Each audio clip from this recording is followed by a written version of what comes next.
recording. And now let's start officially with this Youth Goal webinar of the day. Okay, so more of our friends are joining. Okay, so really something happened with the link, definitely.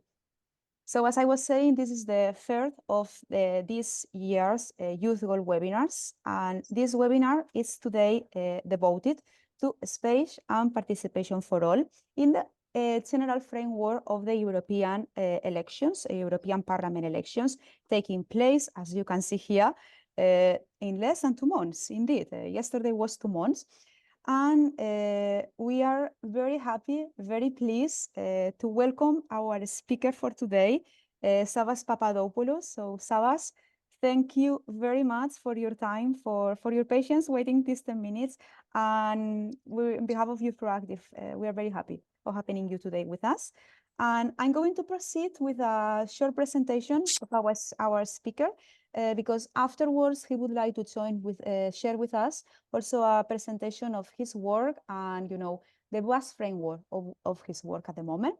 So as you can imagine, for his name, Savas is joining us from Athens, Greece. And Savas combines a huge expertise in EU policy development and also a strong commitment to youth participation in the whole framework of the European Union, and particularly in his home country, Greece.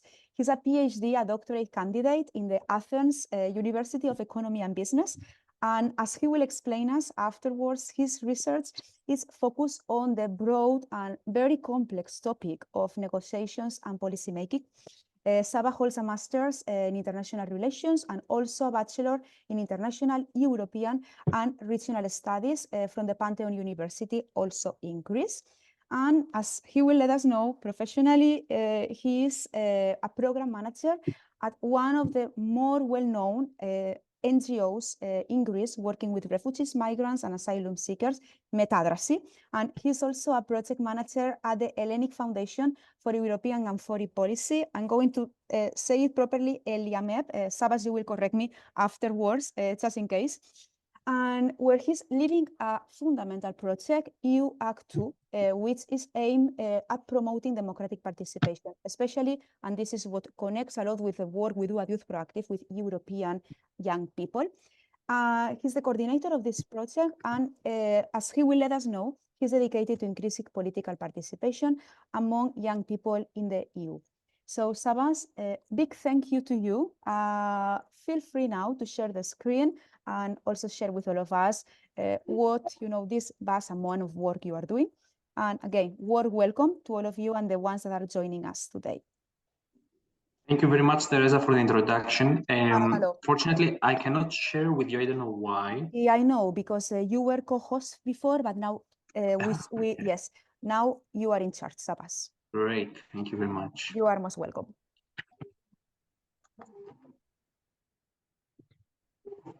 So here we are. Great. So first and foremost, I would like to express my gratitude to Youth Proactive and Teresa for extending the invitation to this webinar, and in general for your efforts in organizing it. Personally, I feel deeply honored to participate in this discussion and engage with you all on a topic that's significant. It's a personal significance to me. Allow me to commence with a brief background. How frequently do we encounter the phrase that Brussels are too far away from us? How often do citizens perceive that their voices go unheard? Particularly young individuals from my country, though they may exhibit trust in the European institutions, often they feel that their perspectives are disregarded, highlighting the need for change and enhancement within the EU. So, before delving further, let's examine some data. What are we observing in the European Union? The rise of populist movements and Eurosceptic parties, challenges to democracy and rule of law. Perhaps you know about the events such as the Qatargate scandal, or moreover, as previously mentioned, citizens feel that Brussels are too far. All these lead to low voter turnout in EU elections. In the period 2020 and 2021, the EU underwent a significant shift. The EU opted to empower citizens to shape their own future through the Conference for the Future of Europe. Personally, I mentioned that because I attribute great significance to this period, because it marked my own decision to become actively involved and self-organize. If I may, I could use the word of it was a turning point for me. However, I would like to revisit this point later on. So, some few words about deliberative democracy. This is what I am doing and I am advocating for. It's a phrase that I loved from Matthew Taylor. It's when ordinary citizens are using structured processes of exploration and debate through which they get to hear and discuss a full range of opinions and on every subject. We have some few examples on deliberative democracy as the Conference on the Future of Europe, the Irish Citizens Assembly, and the Citizens Convention for Climate in France. I think it was in 2020, but yeah. So what happened in the Conference on the Future of Europe? Few words. You may are familiar with that, so I will not delve into the definition of what the Conference of the Future of Europe is, but we have four main pillars: multilingual digital platform, European citizens panels, national citizens panels and events, and conference plenaries. It's impressive for me to see that a lot of citizens, at least in Greece, they were quite interested to join this initiative, but we had people in rural areas or outside of the centers that were not informed about the whole initiative from the EU side. Now, I will discuss about the program that I'm involved in ELIAMEP. It's the Ariane Kondelis. For those unfamiliar, ELIAMEP stands as a leading think tank in Greece, specializing in European and foreign policy. So during the Conference of Future of Europe, ELIAMEP initiated the Ariane Kondelis program.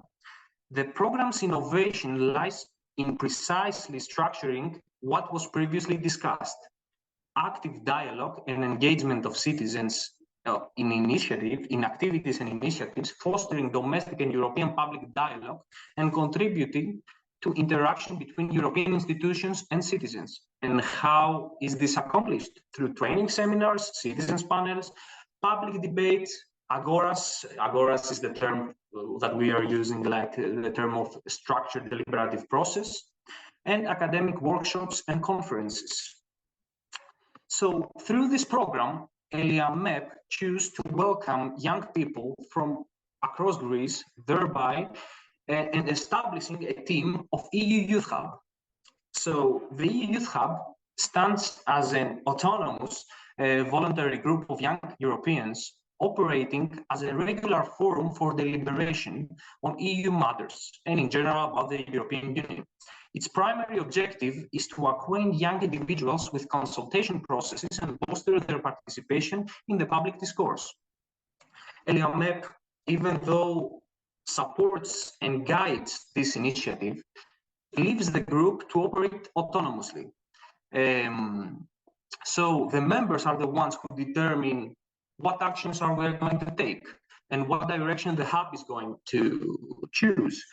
I am a coordinator of this group, and so I would like to mention that what distinguishes the entire group is its inclusive nature. Regardless if you agree with the EU or disagree with the EU, you are welcome to participate. The fundamental principle is engaging in structured dialogue, articulating viewpoints in depth, and being receptive to differing opinions. This, let's say, amalgamation, like this mix, is based on the dialectic process of thesis antithesis, like position and anti-position, let's say, leading to a synthesis of viewpoints, ideas, and proposals. The hub endeavors to amplify the young voices, functioning as a platform where young people can join and express themselves. Our interest lies for those who are outside of the realm of the EU and EU matters, and in politics in general. We are delighted to have members with diverse interests, including those who have not studied politics. They may be, for example, a nutritionist or a mechanical engineer, or they may have no formal education background, yet they choose to participate and become active citizens through the hub. Initially, the hub started with 15 members, and throughout 2 or 3 years, the hub now has more than 150 members. So, I would like also to present an initiative which I participate as a project manager in ELIAMEP. It's the Democratic Odyssey. Democratic Odyssey is an initiative that started after the Conference on the Future of Europe, and it has a decentralized and collaborative campaign developing the concept of and strategy to institutionalize a permanent People's Assembly in the EU. So we could say that it's a pan-European initiative, and in this, the goal is to advocate for, in order to institutionalize this process. There are various partners, and it's constantly increasing. Now, I would like to also share with you an idea that we are currently implementing as ELIAMEP. It's the Conference of Youth Organizations. Through this program, we understood that, specifically as my position in the EU Youth Hub, I understood that during these years of operation, we discovered that there are numerous youth organizations throughout Greece. What puzzled us was that there was an absence of coordinating committee for these youth organizations to coordinate, to discuss, and to pursue common objectives on EU issues. Thus, our current challenge lies in establishing this national, let's say, coordinating committee for youth organizations that are concerned and interesting in EU issues. So the first meeting took place on March 15, and now we are in the process of drafting the declaration, which will be signed at a significant event that will take place on May 5th, few days before the EU elections. So what are the elections of the, what are the objectives of this, let's say, platform for collaboration? The benefits are foster closer collaboration among youth organizations. Let's say it increases the leverage of youth organization in order to advocate for change. Imagine youth organizations throughout Greece who are not connected in a center, who are not connected, for example, in EP's liaison office or anything like that. So they will participate in this platform, they will share their ideas, and collectively we will decide how we are going to proceed. So it will be a deliberative platform for addressing EU matters. Let's say this committee will amplify the impact of youth initiatives through coordinated actions, increase the widespread publicity for youth-led initiatives, facilitate partnership among youth organizations, especially if we are discussing about some funding opportunities. They can collectively decide if they're going to try to apply for some, and forge connections between youth organizations across Greece, fostering, let's say, a cohesive network. So that's all from me. I think that through this short presentation, I showed you what are at least my activities in the field, and I'm more than glad to discuss and elaborate further. Thank you very much. Thank you very much, Savas. I think I'm talking on behalf of everybody here. That was a very insightful and very comprehensive presentation, and it's really giving us a big overview of what's happening, you know, in the Greece territory, and I think beyond, because I can see, you know, this resonates with the trans-European spirit of a lot of young people organized and working together. And just, you know, what Shor mentioned, yesterday, I'm at the European Parliament at the moment, and yesterday it happened the last Committee of Education and Culture of this legislative term. And I'm very happy to see that, you know, many of the things that you were mentioning, many of these initiatives, they were also considered they were included in this last conversation, like summary of this last 5 years of legislative work and all the things that are going to happen in the future. So thanks a lot for that presentation, and definitely I would like, if you can share this with us to learn more from your work, definitely. And I'm very glad to hear about it, that Yes. it's included in. Yes. And by the way, for all the you interested, you can go to the website of the Committee of Education and Culture and access to all the recordings. And it's very informative at the same time. So thanks again, Sabas. I'm going now to move to our more structured also part, the questions. And I'm going to share the screen. 1 second, everybody. Okay, so we have organized, as you already know, Sabas, 3 different areas that connect with the topic itself, also, with the nature of your work. We have seen that there is a lot of academic background that you are implementing, you are putting in practice into all your practical and more advocacy activities. And in this sense, our first broad question, it's the one that has to do with the topic of enhancing, improving, boosting youth participation. And specifically, and everyone can read this question, from all the different areas that you have been describing us now, all these projects, your work on meta-advocacy, what strategies would you recommend to effectively engage young Europeans in the European Parliament elections, particularly and more generally in the policy-making process? And second part of the question that we can elaborate a little bit more in this dialogue, how we can ensure that these strategies resonate with the different youth demographics, because you were saying this. Sometimes the situation in the urban area has nothing to do with the rural youth. So we can see these discrepancies, and the ways we act and interact are also different. So the floor is yours with this first question, Sabas, and again, thanks. Great.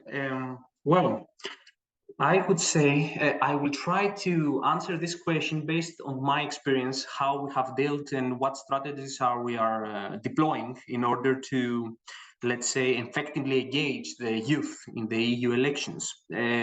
So I would say that, unfortunately and fortunately, we should base our, let's say, campaign efforts in order to promote the participation in new elections through the social media and communication. Unfortunately, that's, let's say, a mainstream answer, but basically I would say that we need, through these platforms, proceed to extensive and wide outreach in order to proceed to interactive engagement. Like we could do to an engagement from the youth. This could happen basically utilizing more, let's say, innovative tools like ways, for example, live Q&As with policymakers and decision makers. Imagine that in Greece, we don't have so much opportunities to interact with policymakers or decision makers, especially from the EU. Just imagine that we don't have so many MEPs due to our size. So it's quite difficult to proceed to that kind of events. But whenever we have this opportunity, we try to grab it and create a short event, a discussion, and discuss with them what is happening in the EU. And basically, we would like to give the opportunity to people and the youth who are not having this type of opportunity due to their profession. This is something that I would like to stick on it. Imagine that basically who are the ones who are involving in the whole discussion, basically for those who are studying political science, international relations, and European studies.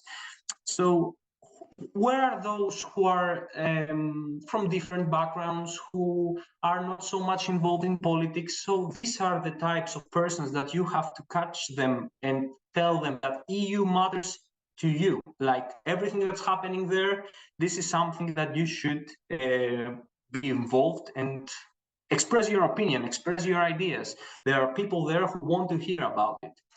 So I would like also to add some innovative educational activities. Most of the times I feel that people are not they are not knowing what is happening in the EU. the phrase I love to use is that the Brussels are too far. We don't know with EU is how a complex, let's say, institutions.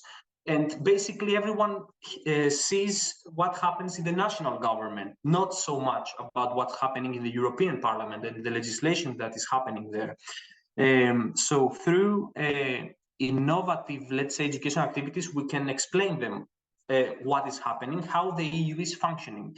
Imagine, for example, that we are having a program which is called ePace in EriaMep, and we created a game where people, where those who are interested are joining, and they gradually will learn step by step what is happening or what happened in the EU. The name of this game is Ticket to an EU Ride. So it's like a train, and you take a train, and gradually, station by station, you will know more information about the EU.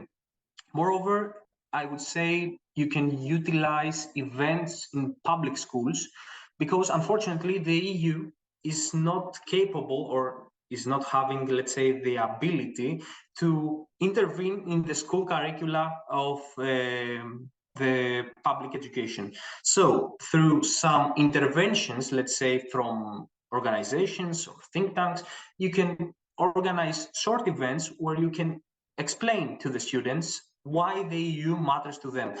Unfortunately, I don't know if many people who are currently in the high school are so much informed on how the EU, how the pivotal role of the EU to their lives.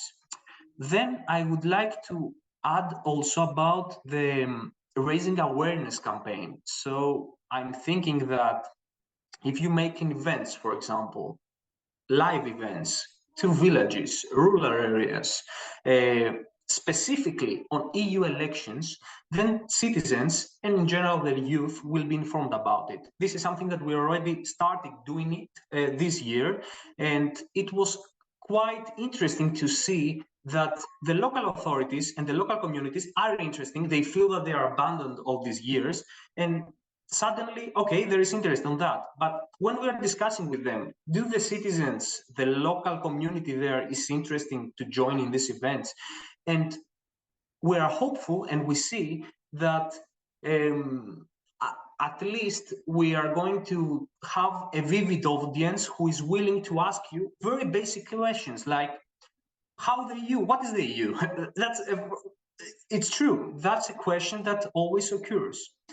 Then I would say that we can utilize also some tools like TV advertisement. Unfortunately, we are basically the majority of our participants here are from, let's say, from the youth. Okay, we could say that we basically use our the internet connection, and we're done using a TV. Imagine that if you create a TV advertisement that is going to published widely published in TV channels, in local TV channels of urban areas across the country, you can get wide publicity of why it matters to them to participate in the elections. So I think I tried at least to answer the first question. And regarding the second one, so I would like to say that the challenge is to place our trust in the citizens and understand what they truly desire. Discussing this in our centers, like if we are in a conference or some large public events in the capital of the countries or in major cities, it's quite distant from those who are not participating in these discussions. So the question that rises is what they want. What is exactly their opinion on all of this that we are currently discussing? So, and the second question I would like to say is why they are not participating in this in the election. If everything is great, why we have a major low voter turnout in EU elections from rural areas, and what is exactly happening? So perhaps we should try to provide a platform where their voices can be heard, where they can express themselves and they can participate actively in a structured manner. This is why I believe, and I completely, let's say, ideologically adopt the idea of deliberative democracy. This is a way where citizens can influence, can express themselves, and feel somehow that their voices are heard and they are not like marginalized. Wow, so thank you. Thank you. This is so comprehensive, and definitely you have mentioned several points that we as citizens and also, as part of as youth organization, we really need to keep in mind when we organize events, and we also have the chance in advocacy, terms of connecting with policymakers, because these are topics that we need to bring into discussion. And I agree that many times when we talk about these things, especially what you were saying, one of the first issues is that more or less people from politics, international relations, so we need to include everybody, because at the end of the day, the society is constructed by everybody, all professions and different backgrounds. And I think that with this short reflection, I'm moving to the second question, which honestly is a continuation of the first one, Sabas, and it's also empowering youth advocacy. We were saying this, and you were already mentioning some of the tools that we can use. And I think it would be quite insightful for us to point out to the second part of these questions, specific skills that are crucial to young Europeans to effectively influence EU policy and decisions making. Because as you were saying, in the case of Greece, sometimes it's not that easy. There are not so many members of the European Parliament, as you were saying, the size of the country. This explains sometimes, this imbalance. But beyond that, that how easy or how difficult can be contacting, members of the European Parliament, what else, apart of all the lists of skills and strategies that you mentioned, would you add into this list, or more specifically, pointing to this second question of the second question? So yeah, I will try to answer both briefly. I believe that we have to. Firstly, my idea always comes, what is the first thing that we have to do is education. We need more workshops in order to provide to the youth the skills, the basic tools in order to express themselves and find ways how to influence influence the policies for their lives. So I would say like advocacy and capacity building trainings could offer, these types of workshop could offer the advocacy strategies. For example, imagine some experts going and making some events to the youth and tell them what tools are the most efficient, best practices on how you can achieve your goals. So I would say this is the first thing, education. The second one, I believe, it's to find the basic, let's say, okay, the democratic education, how you should participate, how the whole mechanism works. What are the tools that you can utilize? The institutional tools that you can utilize. I'm thinking right now about the European Citizens Initiative, for example. This is an advocacy tool that someone can use. You can find ways through, let's say, if you provide network events or network, let's say, opportunities, the youth could find ways how to co-organize and co-shape proposals and try to advocate for a change in the EU.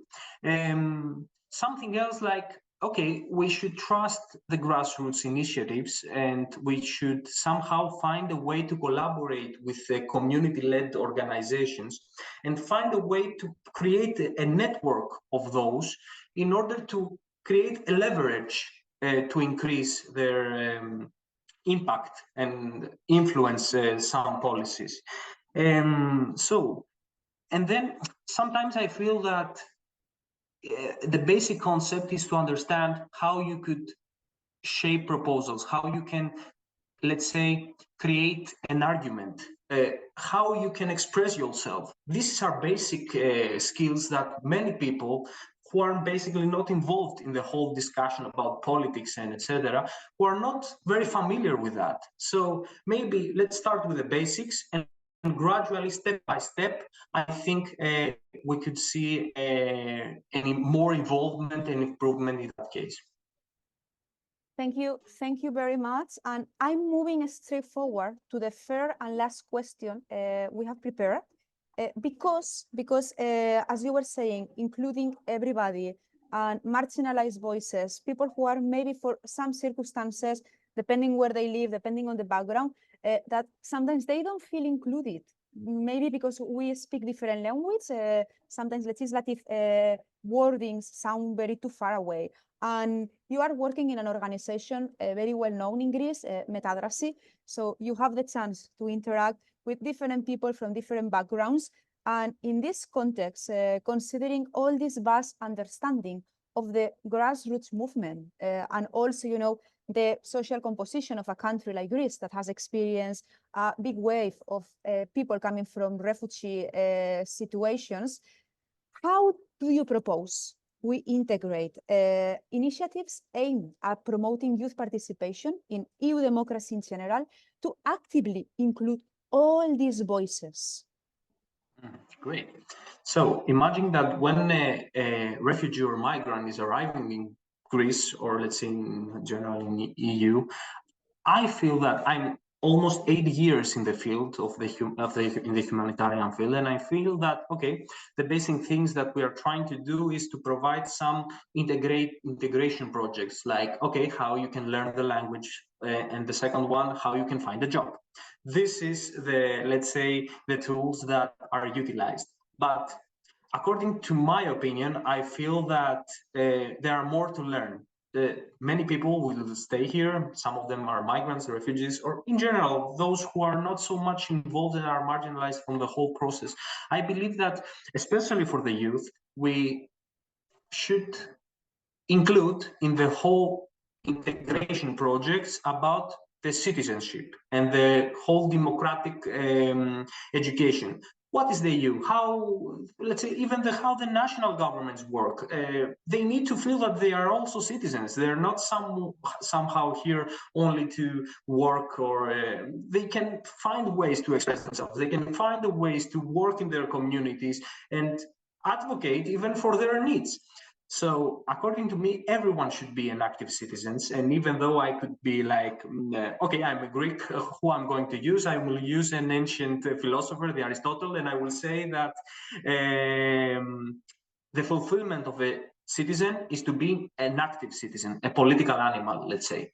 So according to myself, according to me, I believe that, yeah, these people should be involved. And how we can do that? Firstly, we have to identify the gaps. We have to somehow create a mapping of the needs and what is missing from them.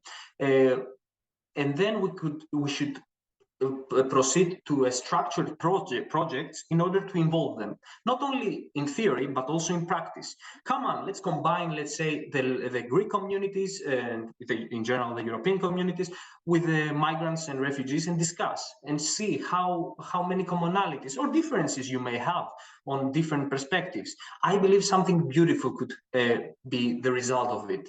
Then I would say that if you need to find them, how you can get in touch with them, you need to find the community-based, let's say, community-led organization. For example, UNHCR has very interesting projects on finding these community-led organizations and informing them about the opportunities and involving them in the whole discussion.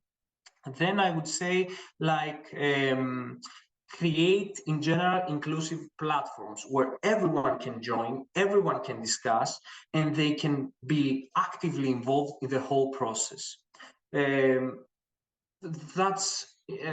comes to me, like, in general, to answering this question. And I believe it's very important that you're asking me this, because currently in Metadrasi we are trying to build this type of projects, these projects that are going to cultivate the feeling of active citizenship. Thank you very much, Sabas. I have one question, but before I think it's also the time to give a space to the participants that kindly join us today. I think that there was already a question in the chat, but if you have questions for Sabas, as you can see, he has a lot of theoretical and practical knowledge, and this is very unique. And I think we need to, to make the most of this precious time we have today. So if you have questions, please feel free to use the chat. I'm going to keep it open in case it are popping some questions. And so far I see that Ali anyone is going to be in Brussels for the Level Up and Kick-Off events. Ali, could you please elaborate a little bit more for this question, if you don't mind? Okay, I don't know if Ali is with us anymore. Let me just, yeah, he's connected, but maybe he's not. Okay, if not, please feel free to use the chat. And in the meantime, Ali, okay. You are there? No, it was me who. Okay, Borja, okay, go for it, Borja. I'm going to mute myself. Okay. Yes, I had a question. First of all, thank you for the explanation. So interesting so far. And my question was related to the level of coordination, cooperation from similar organizations on a European level, because in your case it's based on Greece. But do you have like any special coordination or cooperation regarding the European elections with other youth institutions, like on an European level? If I understood the question, is like if we're in collaboration with any European institution. Okay, so yeah, we already, let's say, advocated or discussed it already with the EP liaison office here in Greece, and we already mentioned that what we are going to do, and we try and find ways to involve them in the whole discussion. They are positive to join in this initiative, and in general, I should mention that the whole process of the creating of this, let's say, committee of youth organization is under an EP funding ahead of EU elections. So yeah, basically, let's say that the whole process is, we could say, institutionalized. Like we are proceeding on something that will stay. It's not something that's happening only. Okay, the people who are working there is grassroots, but in general, we try to make it stable and work more in a longer period, like that it's overpassing the elections, the election period. Thank you, Borja. Thank you very much for that question. So the idea is to have sustainability. Exactly. Elections, let's say, that are somehow the excuse or the specific event, and then move forward with this as a stable organization or a structure. Okay, so Sabas, I have my fourth question. You were mentioning that now in Metadrasy you are starting to organize yourself, considering all this needs assessment of specifically all the population that arrive in Greece as refugees, asylum seekers, and they become, citizens. They go, their asylum application was processed and accepted. What is generally the current state? Because if you are doing this project, it means that there are some needs that they need, to be addressed. But at the moment, in terms of integration, I'm thinking in all these children that maybe reach some of the Greek islands or the mainland 10 years ago, back in 2015, 9 years, but now they are becoming like grown-ups. They are reaching 18 and they will be entitled to vote. So how is this? How is the current situation in terms of integration and political commitment in terms of citizenship? In terms of integration, let's say that I would say that my perspective that it's quite successful. I mean, like, okay, there are two terms. I will use let's say, the more mainstream term, that integration in the type of finding a job and become socialized. In Greece, it's quite successful in terms that there are many projects that try to involve those who are with refugee and migrant backgrounds in the whole Greek society. In terms of political participation, I don't think that we have too much from that. This is something that is already, like, for us, is quite difficult. Imagine that the Greek state recently changed the way. If someone, for example, is for many years here in Greece, let's say more than 20 years, he should pass some exams in order to become a Greek citizen, for example. And these exams are even difficult for the Greek nationals. So, yeah, in general, I would say that in terms of political participation, there are huge gaps there, and this is something that should be addressed, and this is what we are trying to do. We are trying to explain, not we try to, we will try to explain on how they can participate, what are their tools, how they can express themselves, what is the whole political system operating in Greece and in EU, because, you know, even though we could have some examples where they're like organizing in communities, but they are organizing basically through their nationals and, let's say, people from who have the common language and etc. So in that case, I would like to see gradually people involved and mixed in some groups with, let's say, Greek nationals, and in general, this is something that is missing, and I believe that, and I'm hopeful that through the next years we are going to see it more. I hope the same too, and I wish, you know, projects like the ones that you are already organizing, and they will definitely shape the current environment when it comes, you know, more than inclusion, because one first step, let's say, is social and labor, no inclusion, but let's move to this more multicultural integration, as you are mentioning. Okay, so dear participants, if there is any more question that you would like to address to Savas, this is the time to do it. You can use the chat, or you can jump, you know, and ask your question presently. Up to you. And if not, I'm going to use Savas words, because you were talking about connecting, no, this gap between how the European institutions work, the parliament, this faraway thing that is the legislative process, and it seems so complex. And as you already know, Savas, let me just do this small, because I think we will see it better. Some of the people joining us today, they are our change makers, which are participating in a project that one of our colleagues joining us today, Zainab, is organizing, and it has to do with the European Parliament, Your Vote, Your EU. We have different activities that we started last February, and next Wednesday, the 17th of April, at 3 p.m., we have our next workshop, where in a very practical way, and I'm very glad that you mentioned this, Savas, we will learn and experience firsthand how we can contact European members of the European Parliament, the MEPs. Okay, so please, I kindly encourage all the presence today to scan the code, to register, and to attend what is going to be a really practical exercise. So really, we look forward to meeting all of you next Wednesday. And I give you a few moments. And Savas, I think on behalf of everybody, I can say that this has been a very informative, very enlightening, and extremely useful webinar. We have learned a lot. I'm very glad that you quote Aristotle. You know, this idea of being a political animal, which seems far away, but at the end, you know, we all have a commitment, no, a political compromise, and any level of life we are engaged. So thank you very much for that quote. It resonated a lot with me, and I guess with many of you today. And I'm looking forward to continuing learning from your experience, from your organization. I really want to know how things develop with this youth platform, how we can collaborate.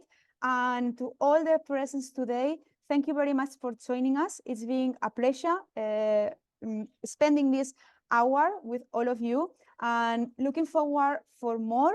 And big thanks. As far as Savas, I think it's a... Thank you very much for the invitation. Παρακαλώ. Okay, so thanks a lot, and looking forward to seeing you in our upcoming activities. And I wish all of you a lovely afternoon. Thank you very much.